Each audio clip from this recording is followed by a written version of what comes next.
Hey guys, we are here at the Kenwood Country Club checking out the Kroger Queen City Championship. Now, this is set to take place a week from now, and they are welcoming 144 of the best female golfers in the world. Crews are setting up currently, and we're here to check it out.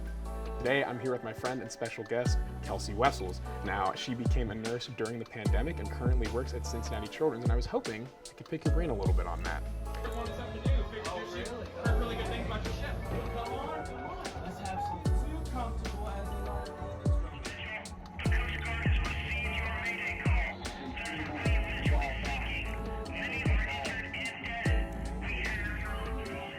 It's officially Asian Cuisine Week in the Queen City. Presented by Asianati and running from January 9th through the 15th, Asian Cuisine Week is your opportunity to take your taste buds on a tour while also supporting the local Asian food scene.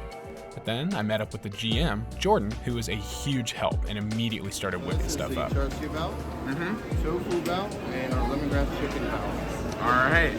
Cheers.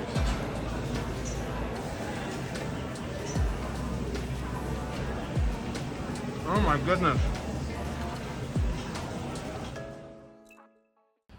Sugar, spice, and everything nice. These were the ingredients to create the perfect what? Well, for this local Cincinnati chain, it's breakfast. Just off the corner of Summit Parkway and Summit Place, we have Sugar and Spice Diner. Originally started in 1941, Sugar and Spice is a chain of restaurants in the Cincinnati area meant to preserve that classic diner aesthetic.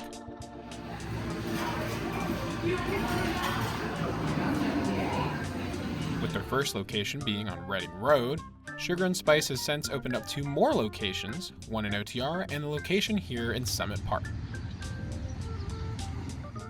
I talked with regional manager Doug Preston, who said opening this new location was a no-brainer.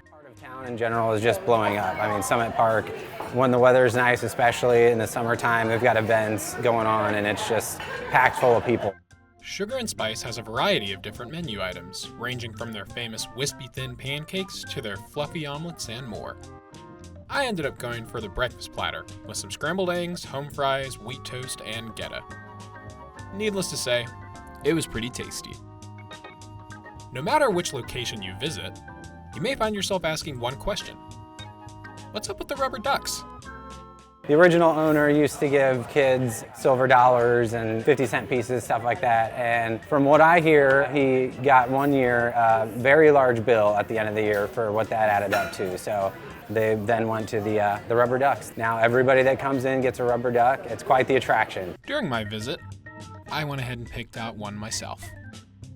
Had to go with the purple platypus. It was the obvious choice.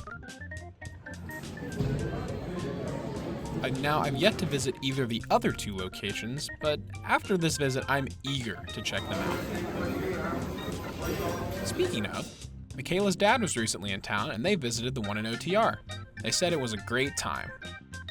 Whether you're looking for a good breakfast, solid vibe, or a rubber duck, Sugar and Spice Diner is definitely a spot to check out. For decades, Over the Rhine had a reputation, underdeveloped and not safe. Sure, there were hotspots like Music Hall, Finley Market, and bars like Pins Mechanical Company. But many people found the area unsafe because of the high crime rate. That's changed in recent years. Peter Kaprisky knows firsthand. He's called this neighborhood home for more than a decade. So I think that in terms of safety downtown, I think that as it is in every big city, we would be concerned,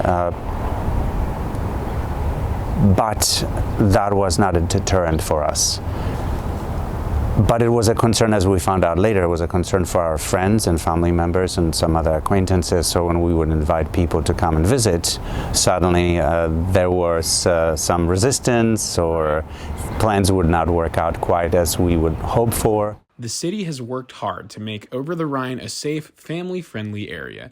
It added events like movie screenings at Washington Park.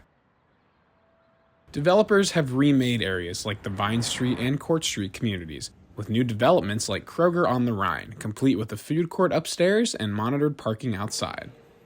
Ron Hoffman, a local, says it's a good start, but there's even more room to grow. People are really using this area, using the park. Park has activities going on almost every day of the week in the summer.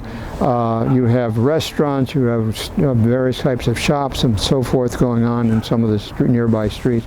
So it's a completely changed area in that regard. While many people stick to the newly polished and ritzy part of the neighborhood, not far from it sits rows of dilapidated buildings. A work in progress, still unfinished.